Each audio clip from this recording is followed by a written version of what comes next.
नमस्कार। Himalayan digital media देख रहे हैं आप। हिमालयन डिजिटल मीडिया के विशेष कार्यक्रम जन संवाद में आज हमारे साथ बातचीत के लिए मौजूद हैं सरस्वती विद्या मंदिर वरिष्ठ माध्यमिक पाठशाला कुमारसिंह के प्रधानाचार्य यशवंत भारद्वाज जी। नमस्कार। भारद्वाज जी, आपका स्वागत है। धन्यवाद। हिमालयन डिजिटल मीडिया वाला के सभी दर्शकों का और आपका बहुत बहुत आभार कि आपने अपना व्यस्ततम समय में से हमको ये समय दिया। आभार बहुत बहुत। यशवंत भारद्वाज जी, सरस्वती विद्या मंदिर वरिष्ठ माध्यमिक पाठशाला कुमारसेन में शैक्षणिक सत्र 2024-25 शुरू हो चुका है। इस शैक्षणिक सत्र में क्या कुछ खास है, क्या कुछ विशेष गतिविधियां विद्यालय में रहने वाली है, ये आप जरूर हमारे दर्शकों को बताएं। इस वर्ष जो नया सत्र 2024-25 है उसके लिए विद्यालय की क्या योजनाएं हैं, तो सर्वप्रथम हितेंद्र जी, हमारी योजना है कि नई शिक्षा नीति के तहत जो कार्यक्रम या फिर जो शिक्षा नीति के तत्वाधान में आया है उसमें शिशु वाटिका, जिसमें प्री नर्सरी, नर्सरी, एलकेजी और फर्स्ट सेकंड यहाँ तक की जो शैक्षणिक गतिविधि है उसको हम नए आयाम तक ले जाने के लिए प्रयासरत हैं और बच्चों को उसी शिक्षा नीति के तहत यहाँ शिक्षा ग्रहण करने का अवसर मिले, इसके लिए हमारी योजना है कि हमने अलग से शिशु वाटिका का निर्माण किया है। उस शिशु वाटिका में बच्चे अपने आप को एक फूल की तरह खिलें उस शिशु वाटिका के अंदर। उसके लिए हमने बहुत सारी गतिविधियाँ और बहुत सारे ऐसी टॉयज़ और अन्य अन्य चीज़ें उनके लिए प्रावधान कर रखी हैं जिससे कि उनका शैक्षणिक, मानसिक और शारीरिक हर प्रकार से वो उन्नत हो। और दूसरा, उसके बाद जो हमारा अगले सत्र के लिए जो हमने एचपी बोर्ड से एफिलिएशन के लिए कहा था, वो एफिलिएशन हमको मिली है 3 स्ट्रीम में, तीनों ही स्ट्रीम में, उसमें आर्ट्स, कॉमर्स और साइंस। अभी तक हमारे यहाँ साइंस जो स्ट्रीम था वो चलता था, परंतु इस बार से हम आर्ट्स और कॉमर्स दोनों स्ट्रीम में बच्चों को यहीं पर ही, उनको दूर दूर ना जाना पड़े, यहीं पर ही एक अच्छी एजुकेशन के साथ, संस्कार में युक्त एजुकेशन के अनुसार उनको एक अच्छा वातावरण प्राप्त हो। यशवंत भारद्वाज जी, ये एक हर्ष का विषय है कि कुमारसेन के सरस्वती विद्या मंदिर वरिष्ठ माध्यमिक विद्यालय में अब विज्ञान विषय के साथ कॉमर्स, आर्ट्स, अन्य कक्षाएं भी यहाँ पे शुरू होने जा रही है जी। और कुमारसेन उपमंडल मुख्यालय में आपका विद्यालय स्थित है और कुमारसेन क्षेत्र के विभिन्न भागों से यहाँ पर छात्र शिक्षा ग्रहण करने आते हैं। लेकिन कुमारसेन में एक बहुत बड़ी असुविधा है, इस वक्त आवासीय यहाँ पे कोई विद्यालय नहीं है और आवास के दृष्टि से भी यहाँ पे लोगों को निजी घरों में क्वार्टर लेकर के रहना होता है, फिर वो अपने बच्चों को पढ़ाते हैं। बिल्कुल। और इस बारे में क्या विचार विद्यालय कर रहा है या बच्चों को आवासीय शिक्षा मिले, इसके लिए सरस्वती विद्या मंदिर क्या कुछ कर रहा है? जितेंद्र जी, आपने बहुत अच्छा प्रश्न किया।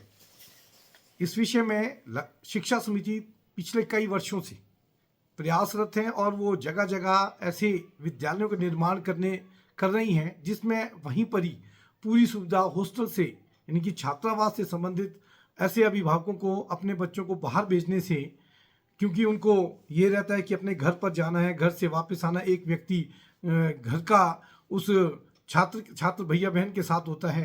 तो हमने आज जो हमारी प्रबंध समिति की बैठक है, उस बैठक में ये तय किया गया कि हम अनुमति लेंगे अपनी प्रांत समिति से कि वो छात्रावास का निर्माण करने के लिए हमको अनुमति प्रदान करें। इसके लिए हमने भूमि भी देख ली है और स्थान भी चयन कर लिया है और केवल हमको अनुमति की आवश्यकता है। जैसे ही हमको अनुमति होती है तो हम इसी सत्र से छात्रावास का निर्माण भैया बहनों दोनों के लिए ऐसा प्रयास करने की कोशिश करेंगे। भारद्वाज जी, इस संवाद में एक बहुत बड़ी खबर भी सामने आ रही है कि कुमारसेन में सरस्वती विद्या मंदिर अब आवासीय शिक्षा देगी।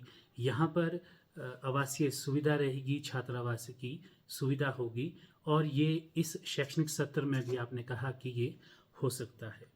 सरस्वती विद्या मंदिर देश भर में संस्कार युक्त शिक्षा के लिए एक अलग पहचान रखते हैं और आपने बात कही कि हम सर्वांगीण शिक्षा पर ध्यान देते हैं। वर्तमान समय काफ़ी चुनौतीपूर्ण है, बच्चों में भटकाव आ रहा है।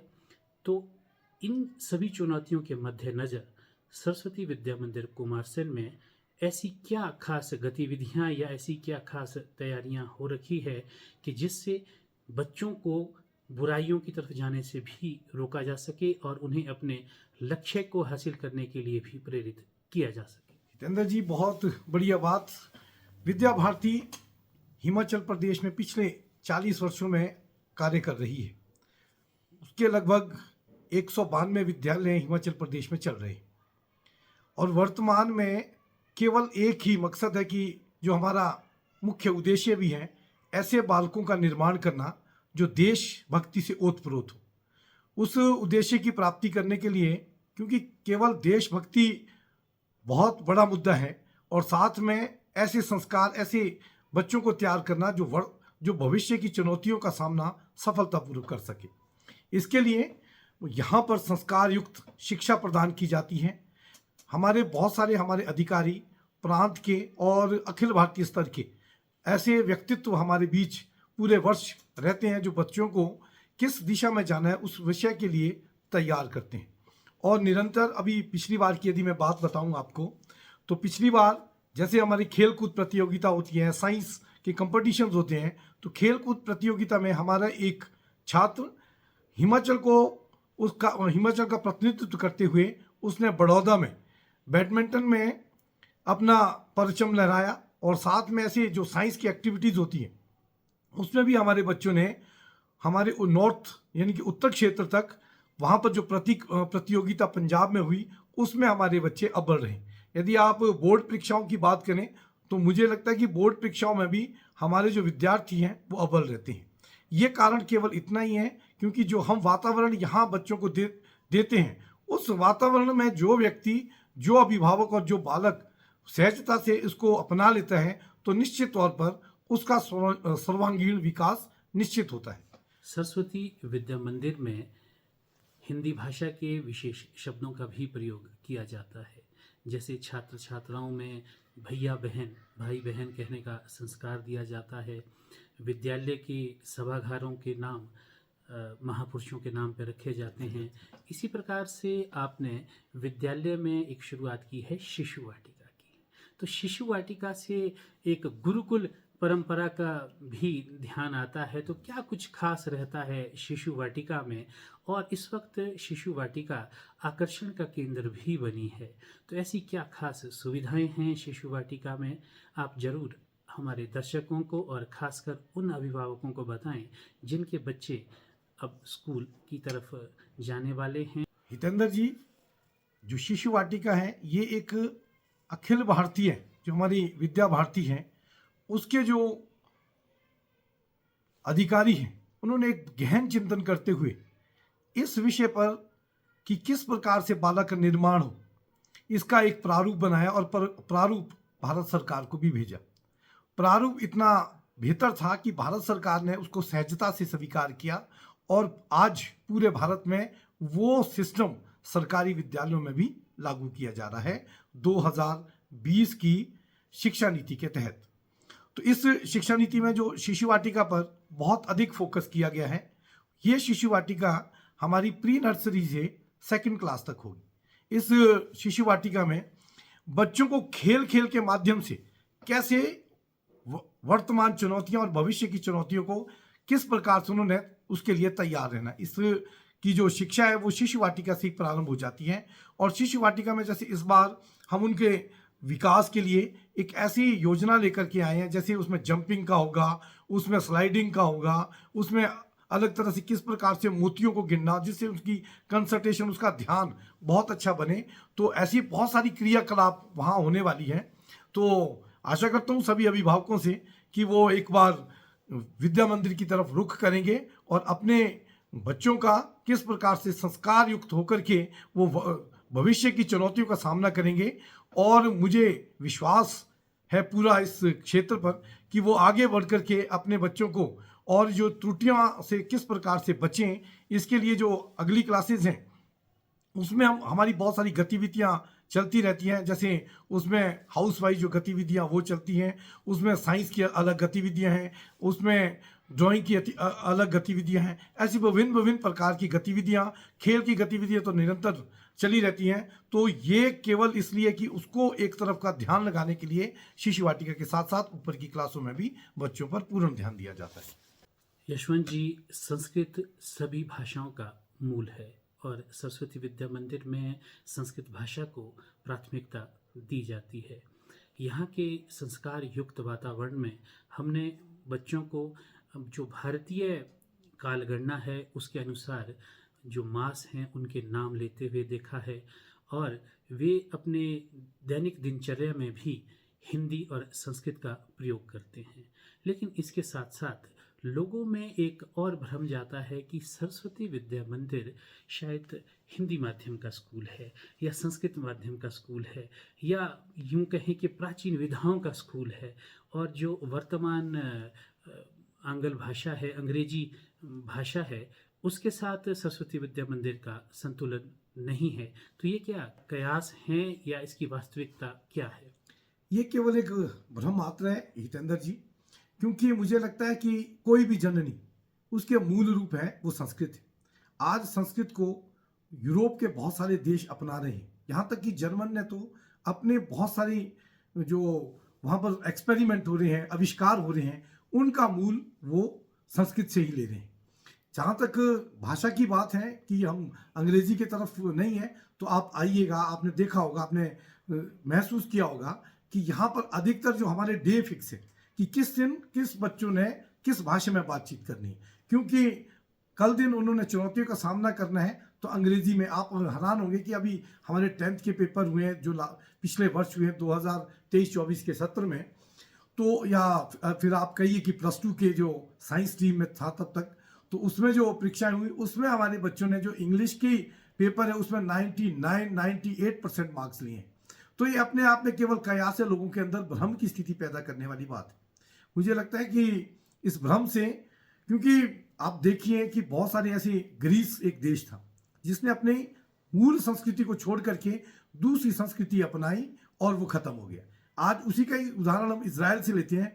वो दुनिया में बिखरे हुए थे, एक देश उनको मिला और हिब्रू उनकी भाषा है, उस पर उन्होंने अपना पूरा ध्यान किया। तो आज उनके पास दुनिया की सबसे बड़ी टेक्नोलॉजी है। इतना बड़ा देश हमारा कुछ टेक्नोलॉजी उस छोटे से देश इजराइल से ही ले रहा है। तो मेरा कहने का तात्पर्य है कि जो संस्कृत है, मूल है, इसमें बहुत सारा खजाना है। इस खजाने के कारण जर्मन, बहुत सारे यूरोप के देश, यहाँ तक कि चाइना भी इस संस्कृत को वहां पर अनुवाद करके आज इस मुकाम पर पहुंचा है कि वो दुनिया को आंखें दिखा रहा है। तो संस्कृत में हमारा मूल है और विद्या भारती ने 5 आधारभूत विषय हमारे सामने रखे हैं। इन 5 आधारभूत विषयों में योग, शारीरिक, ये 2 विषय अलग अलग रखे हैं, जबकि बहुत सारे विद्यालयों में इसको एक ही विषय माना जाता है और ये हमारे पास अलग अलग विषय हैं।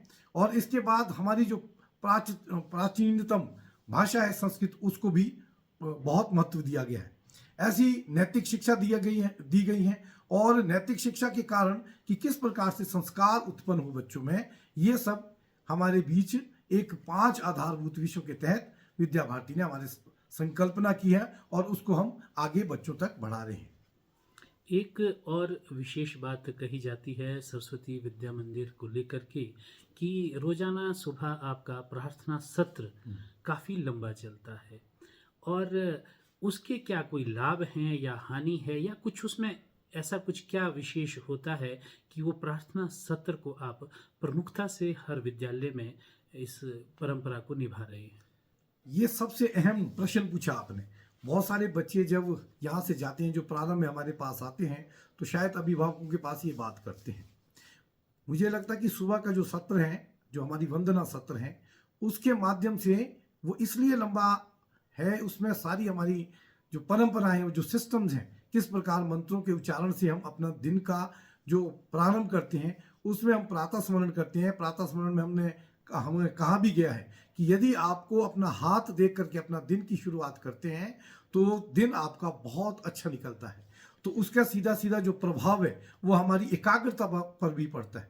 जितना आप सुबह एकाग्र होकर के ध्यान करेंगे और जो वातावरण वहाँ पर, वो जो हमारी जो वंदना का वातावरण है वो वंदना का वातावरण और पूरे विद्यालय का वातावरण उसी वंदना से बनता है। और इसके कारण दिन भर कोई भी किसी प्रकार की अप्रिय घटना होने की बहुत कम हमारे पास संभावना होती है कि वो कोई बच्चा कुछ ऐसे कर जाए, क्योंकि उसका जो ध्यान है वो सुबह ही लग जाता है। तो वंदना तो हमारे लिए बहुत महत्वपूर्ण है और बच्चों के लिए भी, कि वो एकाग्र होते हैं। एकाग्रता के साथ साथ वो दिन भर की अपनी क्रियाकलाप के लिए उसके बाद बिल्कुल तैयार हो जाते हैं। जैसा कि आपने शुरू से नई शिक्षा नीति के बारे में बात की है, और जो नई शिक्षा नीति है उसमें तो आंचलिक भाषाओं के साथ साथ स्थानीय बोली को भी प्राथमिकता देने की बात कही गई है। और ये बिल्कुल सही है कि कोई भी मनुष्य अपनी मातृभाषा में या अपनी माँ बोली जिसे हम कहते हैं, जितना आसानी से उसमें विषय को समझ सकता है उतनी आसानी से वह किसी अन्य भाषा में उस विषय को नहीं समझ सकता है। नई शिक्षा प्रणाली पूरी तरह से पूरे देश में लागू होगी तो क्या सरस्वती विद्या मंदिरों में भी कुछ बदलाव देखने को मिलेंगे? हितेंद्र जी, मुझे तो लगता है कि जो शिक्षा नीति जो भारत सरकार ने बनाई है, जो अभी क्रियान्वित कर रही है, वो उसमें 90% का जो योगदान है वो विद्या भारती का ही है। विद्या भारती के बहुत सारे ऐसे लोग और बहुत सारे ऐसे शिक्षाविद इसमें लगे हैं जिनके कारण से ये जो शिक्षा नीति है ये दुनिया के सामने और भारत के सामने एक प्रारूप बन करके आई है। इस शिक्षा नीति के अनुसार, जैसे आज से पूर्व में होता था कि बहुत सारे ऐसे कॉन्वेंटेड बच्चे होते थे, वो अंग्रेजी में बातचीत करके अपना प्रभुत्व जमाने की कोशिश करते थे, और गांव के ग्रामीण जो विद्यार्थी होते थे उनको वो प्लेटफॉर्म नहीं मिल पाता था। परंतु आधुनिक जो अभी नई राष्ट्रीय शिक्षा नीति है, उस राष्ट्रीय शिक्षा नीति के अनुसार सभी को समान अवसर मिलेंगे, और इस अवसर के साथ साथ एक जो प्रतिस्पर्धा की जो भावना है, कंपटीशन की भावना है, वो बहुत अच्छी प्रबल होगी, और बच्चा प्रारंभ से ही उस जो भविष्य में आने वाली चुनौतियों उनके लिए तैयार हो जाएगा। उसको फिर सरकार पर अपनी जॉब्स के लिए और अन्य संस्थानों पर अपने जॉब के लिए निर्भर नहीं होना पड़ेगा, वो स्वावलंबी और आत्मनिर्भर बन जाएगा। ये बहुत ही उचित बात आपने कही कि अंग्रेजी भाषा बोलने वाला ही बुद्धिमान नहीं है। दरअसल गांव के जो परिवेश है, ग्रामीण परिवेश है, उसमें और शहर के परिवेश में भाषा का अंतर आता है, और वो भेद भी नई शिक्षा प्रणाली के साथ साथ खत्म हो जाएगा। और आपने बात कही है सर्वांगीण विकास की, बच्चों की। जैसा निजी विद्यालयों के बारे में धारणा है कि सरकारी विद्यालयों में खेल कूद प्रतियोगिताएं, अन्य अनेक प्रकार की शारीरिक प्रतियोगिताएं और कई क्रियाकलाप होते हैं, लेकिन देखा गया है कि अनेक निजी विद्यालयों में ऐसी गतिविधियां नहीं होती है। लेकिन सरस्वती विद्या मंदिर, विद्या भारती और हिमाचल शिक्षा समिति के अंतर्गत कार्य करता है। तो आप बच्चों के शारीरिक विकास के लिए बौद्धिक विकास के साथ साथ क्या कुछ करते हैं कि वे खेलकूद गतिविधियों में भी आगे आएं और अपने फिटनेस की तरफ और सर्वांगीण स्वास्थ्य की तरफ भी ध्यान दें? जैसा कि आपने पूर्व में ही हमसे पूछा था कि आपकी जो वंदना है वो इतनी लंबी होती है। वंदना सत्र में ही बच्चों को सुबह योग जैसे विषय को किस प्रकार से योग करना है वो उनको बताया जाता है, और उसके कारण उनमें जो एक विकास है, शारीरिक विकास, अंदरूनी विकास, उसकी पूर्ति हो जाती है। फिर दिन भर में जो एक्टिविटीज़ होती हैं उसमें विद्यार्थी ने ग्राउंड में जाना है, ग्राउंड में विभिन्न क्रियाकलाप करने हैं, और उन क्रियाकलापों के बाद फिर जो कक्षा में उनका शिक्षण हो रहा है, उस शिक्षण का अंतिम में या अलग अलग दिनों में एक निश्चित दिन है कि उनका उसकी एक तरह की परीक्षा होती है कि वो जो शिक्षा ग्रहण कर रहा है वो उसके कहाँ तक सफलता उसमें प्राप्त की है। तो ये एक दिन भर की पूरी प्रक्रिया ऐसी चलती रहती है। प्रधानाचार्य जी, वर्तमान समय में हिमाचल प्रदेश में नशा एक विकराल रूप से चुनौती बनकर सामने आया है। खासकर जो सिंथेटिक ड्रग्स हैं, क्रिस्टल ड्रग्स हैं, या स्पष्ट शब्दों में कहें कि चिट्टे का खतरा बहुत ज़्यादा बढ़ गया है। और ये एक ऐसा नशा है जो युवा युवतियों को, सभी को अपनी चपेट में ले रहा है। जैसा आपने कहा कि हम विद्यालय में संस्कार युक्त वातावरण हमने रखा है, और यहाँ पर हम बच्चों को रोजाना अपने प्रार्थना सत्र में प्रेरित करते हैं। लेकिन जब बच्चा यहाँ से विद्यालय से अपने घर की ओर जाता है और वो किसी अलग परिवेश में या किसी अलग माहौल में रहता है, तो आप लोगों के ऐसे क्या प्रयास रहते हैं, ऐसी क्या कोशिशें रहती हैं कि उन बच्चों को और उन अभिभावकों में ये प्रेरणा रहे कि हमें बुराइयों से बचना है, हमें इस नशे की जो लत है इससे भी बच्चों को बचाना है और उन्हें मुख्य धारा में आगे बढ़ाना है? ये आज का सबसे ज्वलंत आपने प्रश्न किया कि ये नशाखोरी हिमाचल प्रदेश में एक व्यापक रूप धारण कर रहा है। इसके लिए हम सभी प्रयासरत रहते हैं। बच्चों को सुबह वंदना सत्र में बार बार इस विषय के प्रति जागरूक करते हैं, और जब हमारा शैक्षणिक सत्र प्रारंभ होता है तो उसके प्रारंभ में हम एक अभिभावक बैठक करते हैं। उस अभिभावक बैठक के माध्यम से हम अभिभावकों से कुछ टाइम टेबल का एक चुनिंदा विषय पर बातचीत करते हैं, जिसमें टाइम टेबल ये है कि बच्चा आपका विद्यालय से आपके जो घर है वो कितनी दूरी पर, कितने मिनट की दूरी पर है। इस विषय पर गहन चिंतन होता है, तो ये भी बताया जाता है कि इतने समय में, इतनी दूरी में इतना समय लग जाना चाहिए। इस तरफ आप अभिभावकों से कहा जाता है कि इस तरफ आप विशेष ध्यान दें, और साथ में बार बार अभिभावकों को भी जागरूक किया जाता है कि आपका बच्चा किस तरह की सोसाइटी है, फ़ोन का कितना इस्तेमाल कर रहा है। इन सभी बातों पर हम विशेष रूप से मंथन करने के बाद ये निश्चित करते हैं कि बच्चा ऐसी जो उसके साथ ऐसे मित्रगण हैं उनसे दूर रहें, कुसंगति से दूर रहें, और अन्य गतिविधियों में, जैसे वो घर में अपने अभिभावकों का हाथ बढ़ाए किसी काम में, और वो स्कूल में आकर के उसको अलग अलग गतिविधियों में लगाते हैं हम, जिससे कि उसका ध्यान केवल एक तरफ रहता है, वो अपने विकास की तरफ सोचता रहता है। तो क्या बच्चों को प्रेरित करने के लिए कुछ विषय विशेषज्ञ या स्वास्थ्य संबंधित या कानून से संबंधित उनका ज्ञानवर्धन करने के लिए भी विद्यालय में कुछ गतिविधियां चलती है? बिल्कुल चलती हैं। इसमें हम ज्ञानवर्धन के लिए उनका कभी हम जो हमारे चिकित्सक हैं उनको आमंत्रित करते हैं, पुलिस वालों को अवेयरनेस के लिए आमंत्रित करते हैं, और जो चिल्ड्रन वेलफेयर्स हैं वहाँ के अधिकारियों को हम उसके बुलाते हैं कि वो भी जागरूक करें। तो ऐसे अनेक कार्यक्रम और अनेक जो लोग जो इससे जुड़े हुए हैं उनको विद्यालय में बुला करके बच्चों के साथ उनको इंटरेक्ट करवाते हैं। एक बड़ी चुनौती है वर्तमान समय में, वो है स्वास्थ्य। और कोरोना महामारी के बाद तो संक्रमण लगातार अनेक प्रकार के फैल रहे हैं, और ये परीक्षण के बाद पता लगता है कि कोई वायरस नया आ गया है या कोई नई बीमारी अपनी चपेट में बच्चों को ले रही है। ऐसा हमने बीते वर्षों में भी देखा है। तो स्वास्थ्य के लिहाज से भी बच्चों के लिए आप क्या कुछ यहाँ पे दवाइयाँ या फर्स्ट एड उन्हें उपलब्ध करवाते हैं?